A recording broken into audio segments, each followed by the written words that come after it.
Imagine opening your email to find years of history deleted. Only a single email remains. A ransomware request for $2 million. You think to yourself, how could this happen to me? You see, there's two types of companies. Those that have been hacked and those that will be hacked. The weight of responsibility comes crashing down on you. It's the sort of responsibility you feel when your family is craving a delicious pizza. You finally open the box only to find the most cringeworthy topping that you mistakenly ordered. Join Pineapple on Pizza podcast as John and George, along with guest executives, discuss the most common and craziest cybersecurity risks, followed by actionable tips and strategies that can be implemented to protect your cyber risk pie. Pineapple on Pizza is hosted by Omnistruck.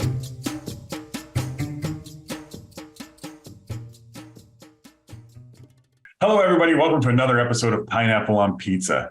Today, we've got the great guest who is the builder of computers, lover of Dano's seasoning, and hopes to be one day sponsored by Dano's. He's the entertainer of epic sales fails on LinkedIn. Today, we have the IT CEO of Epoch IT Solutions. Welcome, Mike Murphy. Thanks. Thanks. That was appreciate it. Appreciate you having me. Well, it's good. It's good to have you. So we're going to jump right in here and get started with our leading question, which is: if cyber risk was a pizza and the frameworks are the crust, what's the riskiest topping you've seen, and what topping would you equate that to? So the riskiest topping I would say would be like any kind of salmon or any kind of fish on a pizza, and it would obviously be the stinkiest, smelliest fish, and that would probably be, I was thinking like unpatched exchange servers or unpatched systems, right? Where there's multiple vulnerabilities and they just never patched it. Just very obvious. Or never reboot, right, after the patches. Correct, yeah, you got to do that. It's one thing to have anchovies or salmon on a pizza, but even if you take it off, it still permeates throughout, right? Still there, exactly. It's been destroyed. You can't fix it. Game over. Yep. Excellent. I like that one a lot. That's a good one. So as a CEO and founder, what keeps you up at night? What kind of problems are you seeing out in the world? So a lot of it is based upon employee retention, finding good technical employees. I grew up working solely technical, right? Like when you start working in the early to mid 90s, even it was, do you know computers? Okay, here, you're going to work on computers. That's all you did. You didn't do anything else. You didn't really talk to people. You didn't really do it. Well, it started to shift, and now there's more consulting, and I have a personality, so I can talk to people. And then everybody wants you, let someone else handle that technical part. And so these two roles started to shift. And then it has now become, there's nobody in the middle, right? There's nobody who can actually do the work and actually talk to people. And that's kind of what we do. Very interesting. So, and I've definitely seen that. I mean, I come from a background with software developers, and a lot of them like to do that in their hole, right, and never see anybody. I mean, that was many years ago. But you're right. I mean, having that great combination of technical skills with the personable skills to be able to succeed is a rare find. It's the diamond, right? Diamond in the rough. That's right. Beyond the rough at that point, it's actually right. Right. Everybody's got a little roughness though to them. So exactly. So essentially finding employees, finding people, training people to do what we do, right? And because I can't do everything myself, right? And when I start to scale, I may have 100 employees, and we want them all to be not exactly like me, but in that same realm of having those two. Technical ability and personal ability as well, personality. That's not traditionally the stigma associated with the technical folks is not quite that, is it now? Right, exactly. Me and George, I thought you were going to be like talking about your blacksmithing and casting people, in your image. That's what I was thinking. That's a good point. I think let's be real about this, right? the technical community is, got its own social circle. Right. But beyond that, I would argue that it's experience, as you do more and more years when you're technical, that you really start to see the world, right? Rather than just your little silo of technology, you start to see other departments. Yep. Yeah, and as you get older, you start, maybe there's something more to life than just working on computers all day. Right. And then you start socializing, and then you've been reborn again, I guess, to some degree. Exactly. Yep. That's always in the back of my mind, that idea of, as you mentioned, you have to have the social and the technical skills together these days, because technology is now more so about the business. And so if you can't have the business discussion, it's going to be a challenge. Right. Exactly. So, Mike, tell me, what regulatory requirements are you challenged with on a daily basis these days? So basically, I have several clients that need PCI compliance. Restaurant groups I deal with, have a couple retail clients. So that's always in the back of my mind, right? But I'm not really a regulations guy per se. They're always changing, and it's impossible to keep up with. What are we doing now? We kind of deal with a cybersecurity checklist, and it's proprietary from every single thing that I've ever dealt with, and it just keeps changing and changing, changes weekly, right? And I just keep adding to the checklist, and I try to implement that at all of our clients, no matter how big or small they are, because everybody's a target now. Not just it's only these folks. It's everybody now, right? And as long as you're connected to the internet, you're a target.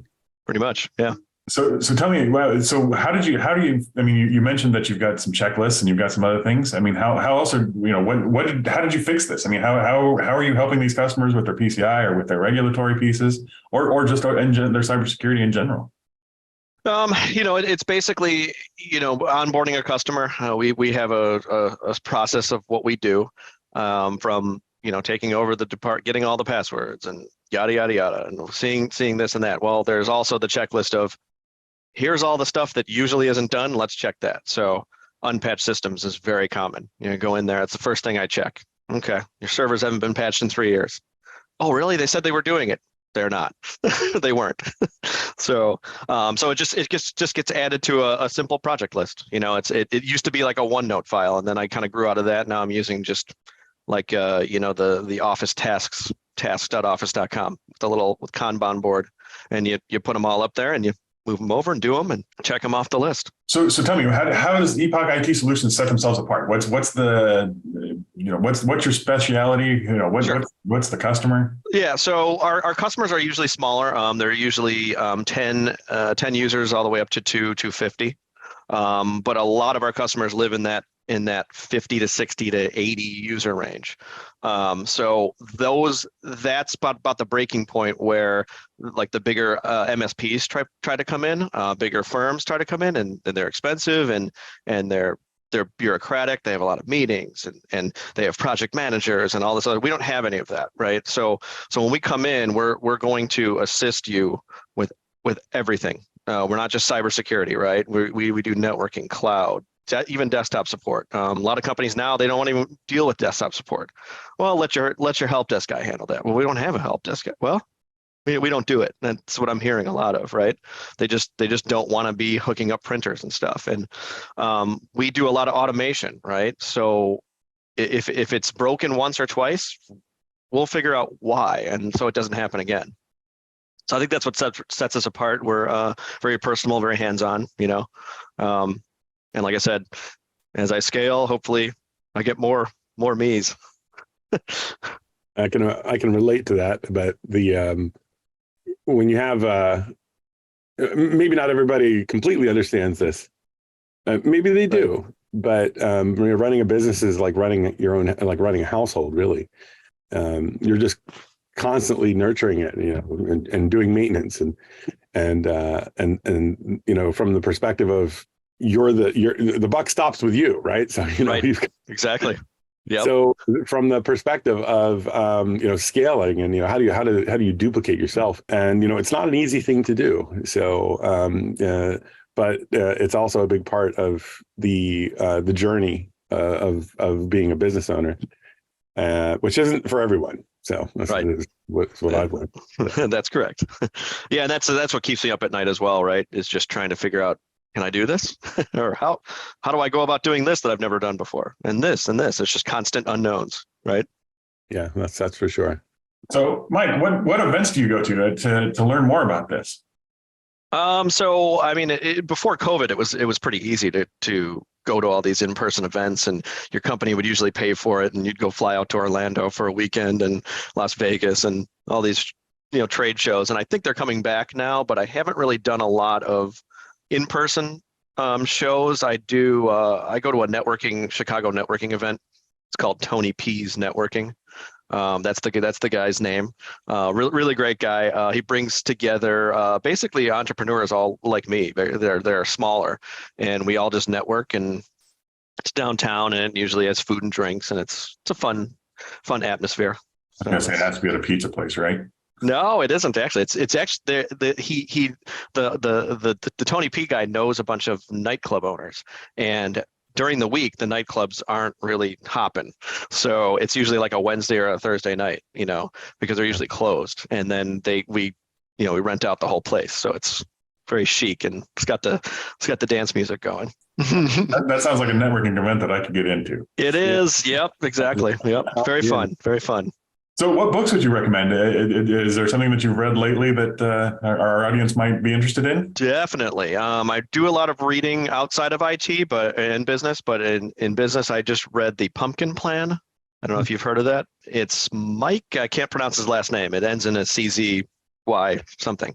But Mike, I can't remember. But it's The Pumpkin Plan. So it's basically a very simple framework of how to run your business. It tells you how to get the best clients. It's how to nurture your best clients and how to turn those clients into like a referral machine almost. So very helpful. Yep. And it's also a lot of there's financial stuff too. Like you want to have profit first, and then you spend the money. Whereas people do it the opposite in business. They spend a ton of money in hopes for the profit. This is the opposite of that. So with the profit first, you're never in the red, essentially. So it's very cool. The author, Mike Golowicz, is the. That's it. That's it. So excellent. Thanks. Pumpkin Plan, a simple growth strategy to growth by Mike Malo. I'm going to mess up the last. Right. Mike Golowicz, I can understand now, which is actually also available, as always, available on Amazon and Audible. So. Yeah, really easy read too. Like I'm not a very fast reader by any means, and this thing I read it in like 2 days. It's just that's how quick it went. Oh, fantastic! Mm-hmm. So I'll put that in my Audible account. There you go. And I just wrote that down myself. Mm-hmm. All right. So, Mike, what excites you about the future? What do you see happening? I mean, there's all these great technologies that are coming out as far as AI and some of these other things. I mean, you talked about some of the automation. Is there opportunities there for AI to help with some of that automation? And I think so. I'm a little still a little leery and afraid of AI. I'm kind of like the little baby boomer saying, back in my day, we didn't have AI. We had to do everything manually. So, but, I'm thinking past that. I'm thinking more like space travel type stuff. I'm thinking of my son is 11 years old, and he's really crazy with the math and really good with science. And I'm thinking he might be working on a spacecraft one day, and I might be going to Mars. I'm thinking more out that way. As far as AI, it's kind of just the new shiny thing like crypto. And everybody's always asking me about it. And I'm like, I don't develop AI. I've got too much other stuff going on. So you mentioned that space travel and some of these other things do excite you. I mean, tell us more about that. What specific things in those realms? Just exploring space. I mean, we always, when you have kids, I think you kind of, if you have kids, younger kids, you go back to when you were a kid and when everything was amazing. When you're an adult, nothing's really amazing, right? I got to go to work. I got to drive. I got the stoplight that I always hit. But then sometimes you go out into your backyard in the summer and you look up and go, holy cow, those are stars. And then, because you have to explain it to your kids. Oh, what are those? Are those lights? No, they're stars. And that's Jupiter. It's 500 million miles from here. And then you just say that and you go, holy cow, I can't believe I can see this from Earth. And then, so that's kind of where It'd be cool to just maybe go to Jupiter in like a month's time, then come back. You have to be going very fast, obviously. So that makes me think of a documentary that I watched. I'm trying to I think it talks about that journey of the world, and that trip into space, and what's actually happening in space, and it talks about, they refer to it as the nothing of space. Right. Yeah, and definitely. I'm trying to look it up here Everything and Nothing is what it's called, I believe. Okay. Great. And so that's a good, it's one of the Amazon science programs, but that was incredible because it actually talked about what's going to happen when the new frontier is explored and how space is always expanding and that sort of a thing. And so it's just some interesting points. Learned a lot from that, but I'm wondering if there was anything that, at least in terms of the experiences in your life, if you could kind of go back and give your younger self some advice, what would that be? Sure. Yeah. My younger self. I would probably tell my younger self to start my business a lot earlier than I did. So I started it when I was 40. So it was kind of like when you turn 40 or you turn 30 or you turn 50, you have like an epiphany of some sorts, like, oh boy, I'm getting really old, So that was kind of my thing. Because when I turned 30, I was like, well, I'm still kind of young. And then when you turn 40, you go, oh boy. I was born in 1980. That was a long time ago. So I would probably have started it when I was 25 rather than 40. But there was always an excuse, right? I got kids, or I'm getting married, or I got to do this, I got to do that, I got to graduate college. So there was always something that I had an excuse for. I think we can relate. I think we've been doing this for 25 years now, and that's where all the gray comes from. Let's just say that. Right. Exactly. Yep. Now, it must have been weighing heavy on his jaw because it's all very down. heavy. Yeah. Clenched the jaw for too long. I don't know, but it only from here down, and the top. Yeah, so it's fine up here. It looks like, and here. Yeah, hair's fine too. So you still got your hair. That's good. That's good. right. It's that Irish blood. The old blood goes to the bottom and turns your beard. Tell us, Mike, how does somebody get to where you are? I mean, what's the journey that you took to owning your own company and doing what you do with your clients? Yeah. So, if we're going way back to 1987, it was Christmas, and my dad bought a Commodore 64 computer, and that was like my first computer. He bought it from a garage sale. The people that he bought it for, I don't know how much he got. He said he got it for $75, but who knows? This is like a $3,000 machine. They had no idea how to use it, and we don't know what this is. We're going to throw it away. We can't return it because it back then it was like it was expensive.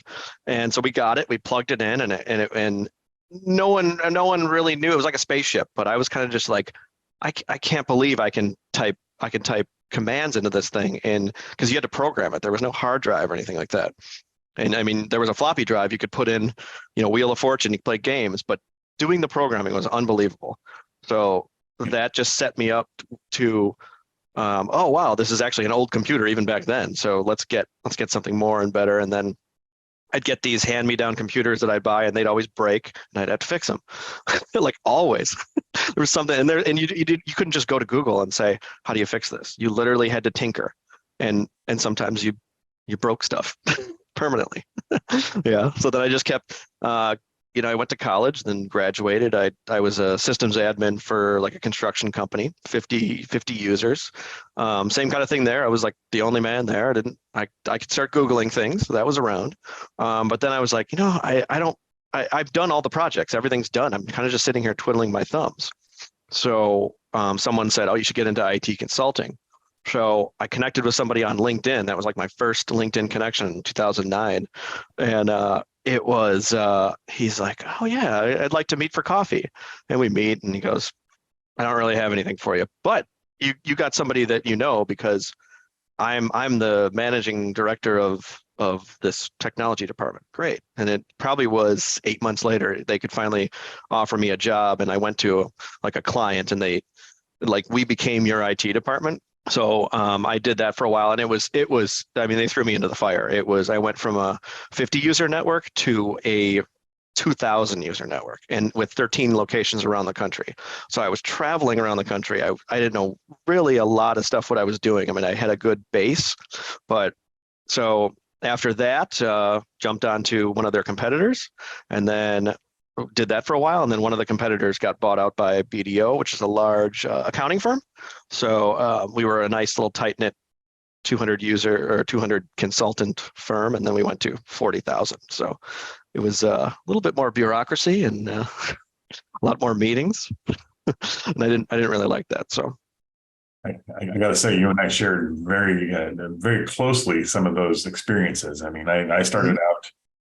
I'm a little older than you, but I mean, my first computer was the Macintosh Plus, and so then we added a hard drive onto it, and the hard drive itself was like $3,000 for a 60 megabyte hard drive at the time. But yes, I did know the Commodore 64, and I was actually upset with my father when he bought the Mac Plus. I was like, "Why'd you do this?" But ultimately, it ended up working out okay. But I did have a basic program because we were talking about programming, and I had this book of basic programs that you could like type in. Yep. You read the basic program and you type it in. Same here. So I had a basic interpreter on the Mac, so I would type these things in and play with them. Yep.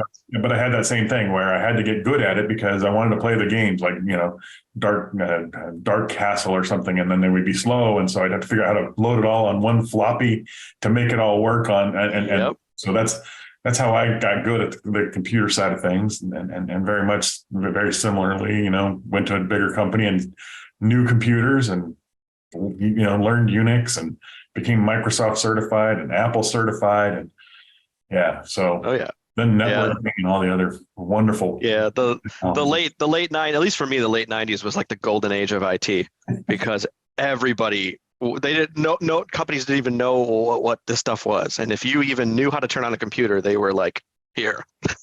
Take my money. Yeah. Here. We'll give you whatever you want. Okay.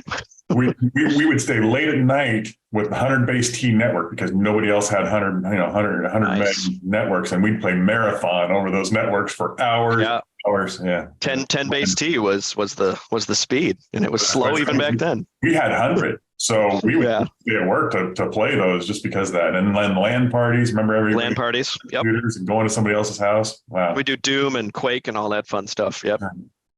Very cool.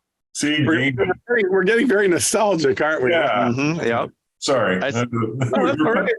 I still do a lot of gaming too. So somebody will be watching the podcast, probably somebody a younger generation than ours, and be like, God, boomers. Yeah, right. Holy cow, were you? My kids called me that. I was like, we're not that old. We're not that old. It seems like a universal term for them, but yeah.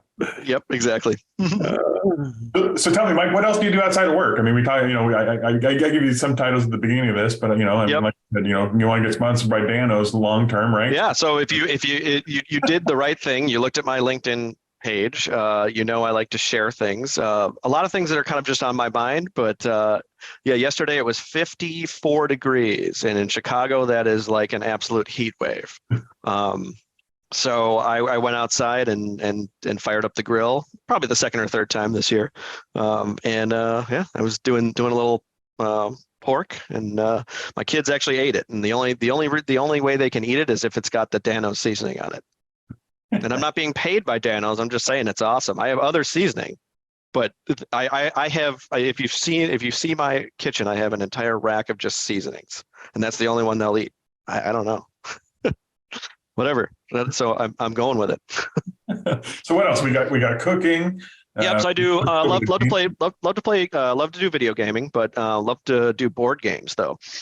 So a lot of these, there's so much video games and so many YouTube channels and Netflix shows and all this other stuff. And I like to watch movies, sure, like anybody else, but board games I think is a little unique. The actual physical board game. So Life, Monopoly, Risk.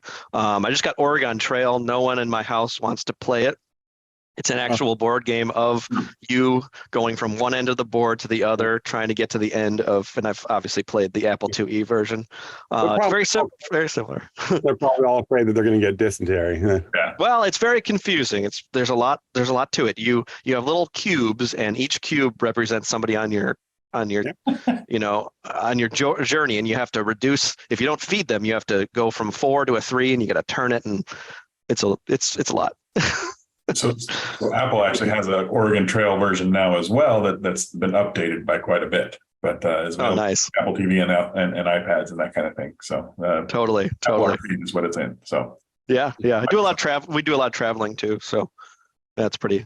Where was the last place you went? I went to Disney, so it's not really it wasn't really a vacation for me. But land or world? World, Disney World. Yeah. We have an 11 and 9-year-old boy, so they're a little older now, but it's chaotic.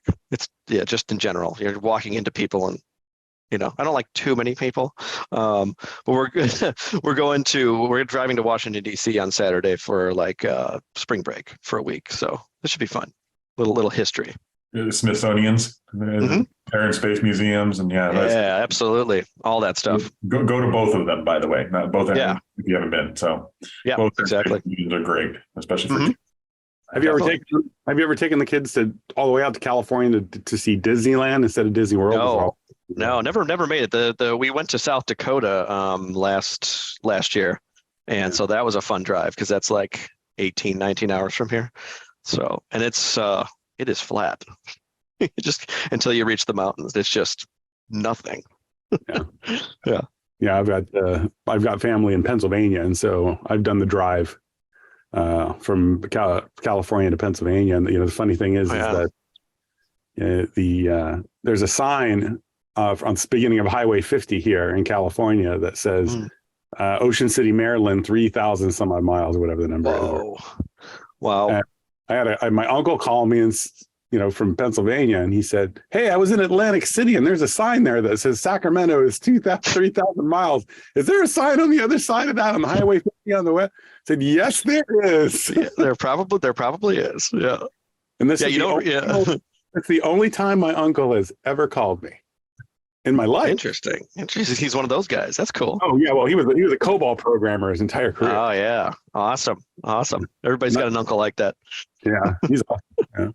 Yeah. You don't realize how large the America is, the country, unless you actually drive. Like you can fly, it's whatever, but if you're driving, it's like, wow, this is big.